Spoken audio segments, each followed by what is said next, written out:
Hello and welcome back. Steel Pinnings here once again, and today is my first edition of November locks. And I have to start off with it's been about a week, and it's been a week of total hell for me myself as far as getting over this flu. But I'm on a better road now and back on the lock train, if you will. So, we are going to pan down and check out what's been going on, even though I've been sick. So, I guess let's look at the big elephant in the room here. I have these three Medicos, an M3 that I received from a friend of mine, Mr. Josh. And I have gotten these two single-cylinder Medicos off of eBay with no key, and of course, I can't find a key for them for the life of me. If anybody, I'll show the keyway good here. If anybody knows what keyway it is, let me zoom to it. That might work a little better. There we go. Anyhow, nonetheless, I thought I like the little half cylinders better than I do a full cylinder that wouldn't work, you know what I mean? So if I have a full cylinder I don't have keys to, then I'm fine with that. So I'm going to take these M3 cylinders out of this beautiful SR lock that I just got, and I'm going to take the cores out of them and replace them into this one. And they're both 5 pin, so they should match up. And if they do, I'll have two working singles and one full cylinder that still, of course, needs the key. So, that's my little project I'm going to try and work on. This one here I've just been trying to pick on. I got it to open one time, and of course, now it hates me. I was thinking about taking out one or two of the cylinders and giving myself a head start on it again, but if I do that, I've already got it popped once. I just got to have more faith in it and keep trying. I get a little frustrated after about 10 minutes and say, well, I'll put it down. But I also received from my buddy Josh a few locks that are just jaw-droppingly special locks, and we was talking about what I find special and what he finds special, and he said he had some that he was going to send me, and he did, and I'm gobstruck. I don't know what else to say about it. I really, really am. And I've already set a couple things aside for him. Speaking of, I know he's been after an interactive, so I got one here. Nonetheless, I'll be putting some things together, and we'll get that out to you. Appreciate it again, Josh. But we'll go on to this one. This is a little United States Navy lock, all brass. Beautiful little lock. It's a push lock with a small, very curved Yale style key. I took an old Y11, I think. What is this one? Y12. And tried to file it and get it to fit in there, and if I go much more, there ain't going to be much left, so that one's just not the key to go with for it. So I'll keep trying to find a key I can make fit.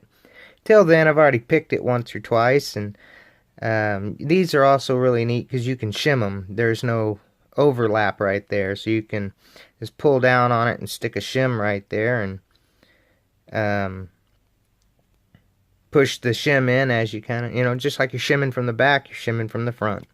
That's one thing you can do with these. They're not all that secure, but they are fun. Awesome looking, too.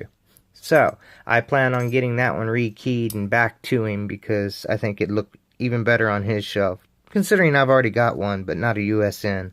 Nonetheless, he decided he was going to gobstock me, and he sent this, oh my goodness, gorgeous twin combi. And the bitting on it is nasty. And I tried to pick on it, and I barely got any kind of movement out of the core. They're just so extremely good locks. They are totally pickable, but the people who can pick these are usually the people that aren't going to be breaking into your shed.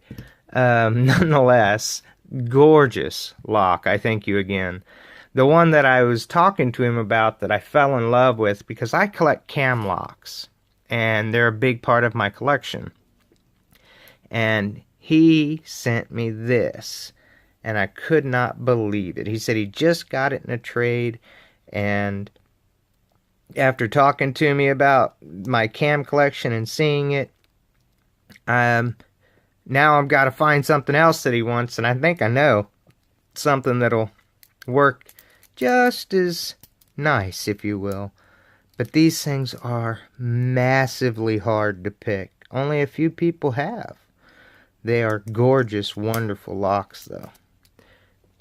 And it will fit beautifully in my lock case. Thanks again, Josh. I really do appreciate it. And in the latter part of this video is what I think I'm going to be sending you. Nonetheless,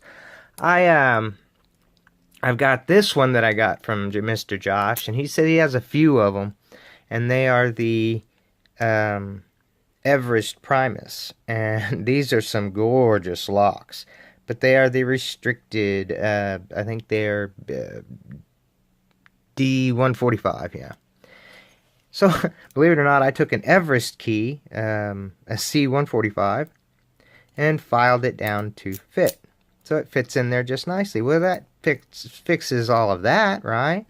But I managed to keep 3 of the finger pins in, and it works off of the nub for the check pin.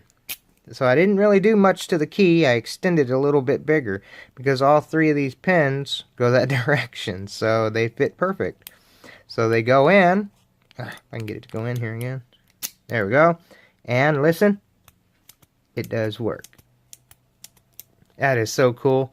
I blew him away with that because I made a key for it. Now, if I can continue to make keys for him like that, I'll have a whole bunch of keys for you, Josh. Nonetheless, I have that one sitting over here because I just picked these up, too. And this is a FSIS, regular Schlage C. Where did it go? No, that's it. Sorry. Regular C keyway. Beautiful little lock, right? Awesome.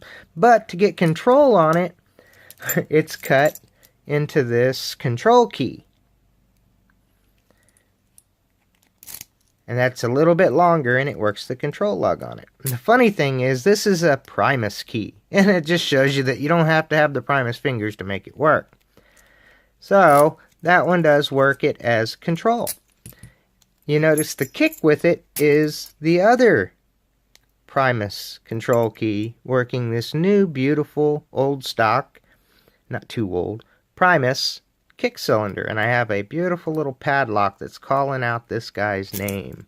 This little kick cylinder padlock, and I think I'm going to put that Primus in it.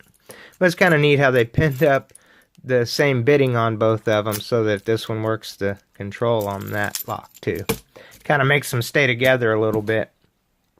Alright, and then we're going to pan just a little bit over here to these cylinders over here. Now this is a Rushwin, and it's got the RU45 keyway. I believe that's what it is. Beautiful little 5-pin old stock Rushwin kick. Nice little, beautiful little addition to my Rushwin collection. And then I picked up these 4 cylinders. Now, they're not too much special about them, except you see the UL rating sticker on it. And that is on all Rushwin locks made with Emhart cylinders. Focus, Emhart. See there? And I picked up these 4 Emharts without keys. And I picked them up for a steal. But I have these regular Rushwin keys that fit the keyway. Of course, they're not Emhart keys. Would you focus, you chicken shit? Alright, anyway, they don't work the lock because they're not Emhart keys. But they're what I have. So I took one and did my best to cut the little end bitting into it. I think I did good there. And then I cut the angle cuts into it. And now I have a working key.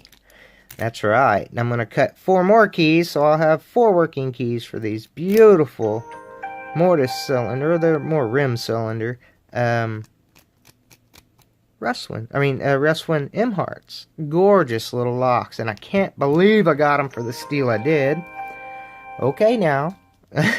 Nonetheless, I will, once I get all the keys made for him, I will be sending Joshua one here because he's my new buddy and he sent me some really cool stuff too. So, I'm going to sign off with that. I thank y'all so very, very much for watching and joining me on this.